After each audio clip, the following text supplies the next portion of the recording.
ஒவ்வொரு கூட்டத்திலும் ஆளே இல்லாத அவசர ஊர்தியை அனுப்பி வைத்து மக்களை அவதிக்குள்ளாக்கும் இழிவான வேலையை திமுக அரசு செய்வதாக குற்றம் சாட்டியுள்ள எடப்பாடி பழனிசாமி திமுகவுக்கு நேருக்கு நேர் எதிர்க்க தெம்பும் திராணியும் இல்லை எனவும் கடிந்துரைத்துள்ளார்.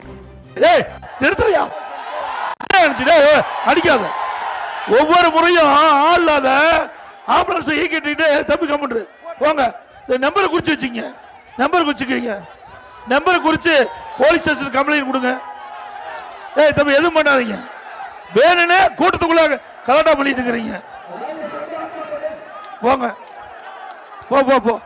ஒவ்வொரு முறையும் நான் பொதுக்கூட்டம் போடும்போது ஆம்புலன்ஸ் விடுறது கேவலமா இல்ல அரசாங்கம்.